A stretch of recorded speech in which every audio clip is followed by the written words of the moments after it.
Setelah santer diisukan akan menjadi ketua umum Partai Golkar, kini muncul lagi isu Presiden Jokowi akan menjadi ketua koalisi permanen parpol pendukung Prabowo Gibran. Bagaimana sikap partai asal Jokowi PDI Perjuangan terhadap isu ini? Dan apakah partai-partai pendukung Prabowo Gibran bisa menyetujui usul ini? Saya akan membahasnya bersama dengan politikus PDI Perjuangan Chiko Hakim dan analis politik yang juga Direktur Eksekutif Politika Research and Consulting Rio Prayogo. Selamat malam Bang Chiko, Mas Rio. Malam Mas Rio. Baik, Bang Chiko, kalau PSI mengusulkan Presiden Jokowi nanti jadi ketua koalisi permanen parpol pendukung Prabowo Gibran, PDI Perjuangan sikapnya bagaimana Bang Chiko? Ini pertama-tama saya ingin sampaikan, ini kan PSI menyampaikan ini kan dalam rangka tanda kutip survival mode aja ya. Artinya mode survival ya, karena PSI kan tidak akan lolos sepertinya dalam masuk ke dalam parlemen nasional. Jadi mereka ingin eksistensinya tetap terjaga, dan salah satunya ya nebeng dengan eksistensi dari Presiden Jokowi sendiri. Itu satu. Yang kedua, PDI Perjuangan ini adalah pendukung pemerintahan ini dalam rangka memimpin pemerintah, Presiden Jokowi memimpin pemerintahan untuk memperbaiki nasib rakyat dan untuk menjalankan roda pemerintahan selama 2 periode. Itu yang menjadi fokus PDI Perjuangan. Yang pertama tentunya kami ingin sampaikan, tentunya menjadi fokus yang harusnya menjadi fokus bagi Presiden Jokowi adalah untuk menyelesaikan permasalahan-permasalahan bangsa yang sekarang menumpuk, apalagi setelah adanya pemilu yang begitu vulgar melakukan politisasi bansos. Nah, kita lihat sendiri ya, ini yang menyebabkan harga beras begitu tinggi dan juga langkanya beras di pasaran, dan masih banyak hal lagi seperti utang luar negeri yang menumpuk dan juga situasi postur APBN kita yang mengarah ke defisit dan lain-lain. Ini seharusnya menjadi fokus Presiden. Oke. Berarti di akhir masa jabatannya pada bulan Oktober, dan artinya ini yang harusnya menjadi fokus untuk apa yang harus dilakukan oleh Presiden Jokowi, bukan untuk memimpin koalisi yang kita tahu bahwa Presiden Jokowi ini kan sebagai person, bukan institusi. Kepresidenan adalah institusi, tapi Jokowi sendiri adalah person yang tidak akan langgeng, dan kita tidak menganut sistem istilahnya mengkultuskan satu individu untuk menjadi godfather dalam sistem demokrasi. Iya, ini sepertinya mau dijadikan godfather ya Presiden Jokowi nantinya. Oke, tapi yang jelas tadi Bang Chiko mengatakan bahwa untuk situasi hari ini rasanya tidak pas lah ya kalau Presiden Jokowi justru fokus menjadi ketua koalisi atau nantinya menjadi ketua koalisi. Tapi Bang Chiko, sebetulnya PDI masih peduli nggak sih dengan apa saja yang mau dilakukan Presiden Jokowi ke depannya, atau Jokowi memang sudah tidak dianggap lagi di PDI Perjuangan, jadi terserah aja mau ngapain aja? Itu dong, kita masih peduli sebagai salah satu institusi yang bergerak di politik di Indonesia. PDI Perjuangan maupun individu-individu di PDI Perjuangan sebagai rakyat biasa tentunya peduli dengan apa yang menjadi manuver-manuver dari Presiden saat ini. Tapi seorang Jokowi sebagai pribadi, ya kita tanyakan pada beliau, apakah beliau masih menganggap dirinya kader PDI Perjuangan, karena kita lihat banyak perbedaan dalam pengambilan sikap akhir-akhir ini, termasuk dalam kecenderungan dalam mendukung salah satu paslon di Pilpres kemarin. Oke, tapi sampai sekarang tidak ada ruang komunikasi ya Bang Chiko antara Jokowi dengan PDIP? Sejauh yang saya tahu belum ada komunikasi khusus. Belum ada, dan rencana kedepannya akan ada atau tidak nih Bang Chiko? Tapi tentunya kami kan mempunyai kader-kader yang berada di dalam kabinet yang terus membantu Presiden. Oke.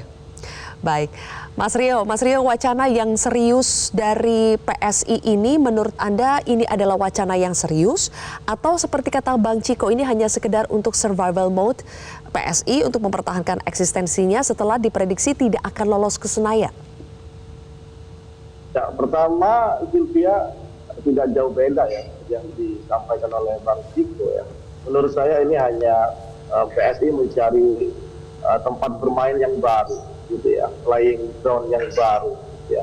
Setelah besar kemungkinan untuk tidak lolos dari dari PT ya, sehingga dia butuh ruang eksistensi, ruang aktualisasi, Ya, kalau ada koalisi permanen yang dipimpin oleh Jokowi, paling tidak kan dia ada di dalamnya. Tapi ketika hanya koalisi itu berbasis pada partai yang lolos parlemen, tidak ada playing ground.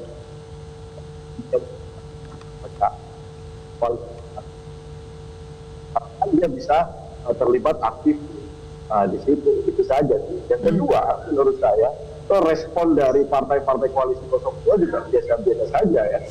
Bahkan ada yang bilang wait and see gitu ya. Jadi saya kira cara PSI untuk terus ada di dalam denyut perpolitikan nasional dengan usulan ini agak sulit ya diterima sama partai tempat koalisinya. Itu sih menurut saya. Jadi prediksi saya sih agak sulit ya. Apalagi kalau kita bicara atau analisis konstelasi di level bawah dikaitkan dengan pilkada, maka ragam atau variabelnya itu lebih banyak ya, lebih kompleks dibanding secara nasional. Jadi sekali lagi agak sulit. Oke. Mas Rio, dari berbagai respon elit partai di koalisi pendukung Prabowo Gibran ya, Anda melihat tidak ada antusiasmekah dari mereka untuk menanggapi atau menindaklanjuti lebih jauh usul dari PSI ini?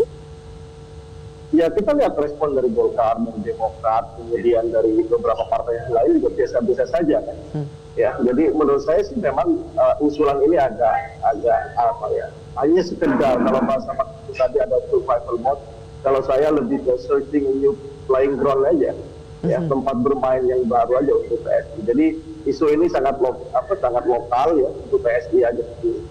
Kenapa? Karena kita lihat respon dari partai-partai lain juga tidak, ya biasa saja lah, terlalu kecil lah urusan ini. Gitu, Oke. Ya. Baik, oke. Bang Ciko, menurut Anda kenapa ya seolah-olah Presiden Jokowi ini banyak yang mencoba untuk menerka nanti karir Presiden Jokowi selanjutnya itu apa setelah tidak menjadi presiden. Meskipun Jokowinya sudah bilang mau pulang ke Solo begitu ya, mau pensiun. Tapi ada yang sedang menggoda-goda untuk menjadi ketua umum Partai Golkar, kemudian diisukan akan menjadi ketua koalisi permanen untuk pendukung Prabowo Gibran. Kenapa sih Presiden Jokowi ini seolah selalu menjadi magnet untuk ditarik-tarik terus begitu loh, nanti untuk ditebak-tebak karir ke depannya itu apa?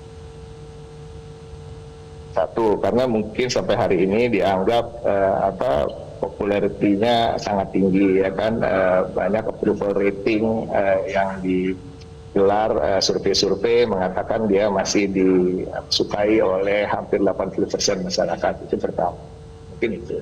Yang kedua, ya kita kan memang nggak pernah bisa menebak Presiden Jokowi, ya kan?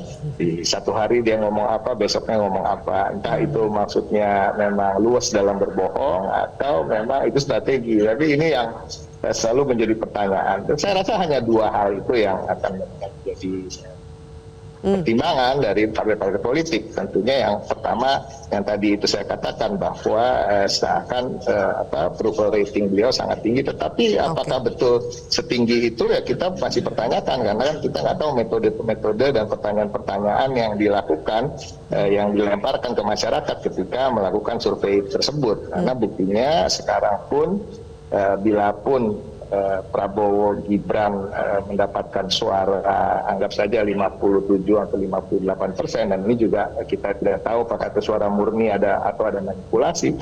Rasanya tidak mungkin kalau approval rating Jokowi yang begitu kental dan begitu terlihat berpihak pada Prabowo Gibran kok bisa 80%. Ini yang harus terus dipertanyakan, dan saya rasa itu aja. Itu yang menjadi pertimbangan dari partai-partai yang mengusung beliau. Oke. Sebenarnya mau jadi ketua umum Partai Golkar atau ketua koalisi permanen pendukung Prabowo Gibran, menurut Mas Rio ini kemauannya Jokowi atau kemauan Prabowo Gibran, kemauan partai-partai pendukung, atau kemauan siapa sih Mas Rio? Itu yang ingin saya sampaikan. Sebelum saya menjawab itu, saya ingin mengatakan bahwa bisa jadi apa yang diusulkan oleh PSI itu juga hasil bisikan dari Jokowi ya, untuk menjaga preservasi dia, ya, relasi dia dengan kekuasaan. Ya, karena kita tahu bahwa isu dia jadi ketua Golkar nggak hanya 1-2 orang yang mengatakan, tapi cukup kencang. Nah, langkah-langkah politik ini kan dianalisis, ini kan untuk menjaga instrumen kekuasaan, membangun relasi dia dengan Prabowo cukup kuat gitu ya, makanya dia harus punya sisa power di masa senjakalanya atau lengsernya dia di 20 Oktober nanti. Ya, makanya dia terus cari cara atau instrumen untuk menjaga kekuasaan. Nah, tapi menurut saya sebaiknya di tengah perjalanan demokrasi kita yang dikatakan oleh Bang Ciko tadi, harusnya Jokowi sudah mulai menyadari diri bahwa harusnya sudah serahkan semuanya kepada Prabowo Subianto. Kalau memang Prabowo nanti tanggal 20 sudah resmi terpilih sebagai presiden dan Gibran menjadi wakil presiden, itu sudah sebaiknya menjadi seorang negarawan yang sejati, serahkan segala sesuatunya kepada Prabowo, karena saya yakin Prabowo juga punya cita-cita yang ingin dia realisasikan selama dia berkampanye mulai tahun 2009 ya sampai tahun 2004 ini. Gitu ya. Terlalu banyak saya kira agenda-agenda kebangsaan Prabowo yang tidak boleh lagi dikoreksi atau Jokowi terlibat. Oke. Jadi cawe-cawenya harus berhenti ya, Mas Rio? Ya jelas dong, harus sudah cawe-cawenya harus berhenti. Silahkan Jokowi mempersilahkan Prabowo Subianto dan Gibran. Saya kira itu akan demi kebaikan semua. Oke. Kalau menurut Bang Ciko, perlu nggak sih ada ketua koalisi segala gitu kan? Belum pernah ya kita dengar ada ketua koalisi permanen, apalagi diketuai oleh seorang mantan presiden nantinya. Perlu tidak? Saya rasa ini usulan yang cukup aneh ya, kan gini-gini ya, kita gitu sehebat-sehebatnya manusia kita harus mengedepankan sistem gitu, sistem yang udah kita sepakati bersama. Nah, ini kan kita mengetahui power tends to corrupt ya kan, dan lain-lain. Jadi kekuasaan yang terlalu lama juga akan membuat seseorang menjadi korup. Korup itu bisa dalam arti keseluruhan, yaitu korup dalam kekuasaannya, korup juga dalam korupsi uang negara dan lain-lain. Ini yang kita harus hindari dan kita harus mengedepankan sistem. Masyarakat Indonesia juga sudah cerdas dan mereka sudah memilih sistem ini sejak runtuhnya Orde Baru, dan sistem inilah harus kita kedepankan dan tidak ada manusia yang lebih hebat dari sebuah sistem. Dan sehebat-hebatnya presiden, anggap saja kalau dianggap Presiden Jokowi begitu sukses dalam 2 periode, ya memang cukup hanya 2 periode dan itu sudah menjadi kesepakatan. Dan ini harus terus diperjuangkan dan tidak boleh ada perubahan yang dasar terkait dengan ini, supaya kita juga bisa mendapatkan calon-calon pemimpin bangsa lain yang tentunya akan bisa menjawab tantangan-tantangan zaman ke depan. Oke. Mas Rio, tadi kan Bang Ciko mengatakan bahwa sampai hari ini belum ada komunikasi ya antara Jokowi dengan PDI Perjuangan. Menurut Anda, karena bagaimanapun apapun isu yang terkait dengan Jokowi ini kan akan selalu saja dikaitkan dengan PDI Perjuangan karena memang masih merupakan partainya setahu kami begitu ya.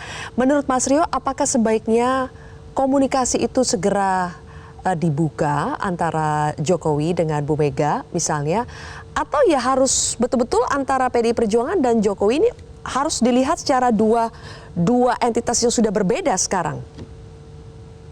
Ya tentu sudah 2 entitas yang berbeda ya. Jokowi sejak awal dengan adanya momen pilpres ini menastikan diri sebagai the others gitu ya, gelian ya, dari PDIP. Nah oleh karena itu saya kira PDIP juga sudah tidak boleh lagi terlalu berharap kepada Jokowi meskipun ada menterinya di dalam kabinet. Toh sekarang Jokowi sudah akan lengser, ada presiden yang baru di situ, Prabowo Subianto. Secara institusional harusnya komunikasi ini terbangun dengan Gerindra atau dengan Prabowo Subianto gitu ya. Nah kalau terlalu PDI ini memilih sikap untuk membangun atau membuka ruang komunikasi dengan Jokowi, maka ya publik akan mempertanyakan posisi PDI itu kepada Jokowi yang kita tahu selama pilpres pemilu ini PDI itu sangat kritis terhadap Presiden Joko Widodo gitu ya. Nah itu saya kira analisis saya, kemungkinan besar komunikasi itu akan melibatkan PDIP dengan Gerindra atau dengan Prabowo Subianto atau di luar partai-partai yang lain. Dan sebagaimana tadi katakan Bang Ciko, ya kekuasaan itu ya ada batasnya dalam konteks negara demokrasi. Ya. Itulah kenapa kekuasaan itu harus dibatasi supaya orang tidak terlampau menasbihkan diri atau mengkultuskan diri sebagai raja, katanya bukan monarki gitu ya. Nah, oleh karena itu batasan-batasan itu harus dihormati, dan setelah tidak menjadi presiden seperti negara-negara demokrasi lainnya yang menjadi rakyat biasa, dan itu harus diterima ya, itu tidak boleh lagi adanya post power syndrome yang terus mengganggu atau cawe-cawe di dalam proses pemerintahan berikutnya, Sylvia. Baik, oke. Terakhir nih, Bang Ciko. Bang Ciko, PDI Perjuangan tuh masih ngarep gak ya Presiden Jokowi itu kembali lagi ke rumah lamanya nanti setelah tidak jadi presiden? Nomor satu, kita berharap semua rakyat Indonesia bergabung dengan PDI Perjuangan. Itu yang pertama, ya kan. Presiden Jokowi tidak terkecuali, tapi tentunya kami juga tidak akan memaksa. Dan itu tidak menjadi fokus kami pada saat ini. Fokus kami pada saat ini tentunya masih dalam koridor menyelesaikan tahapan-tahapan pemilu ini, menunggu hasil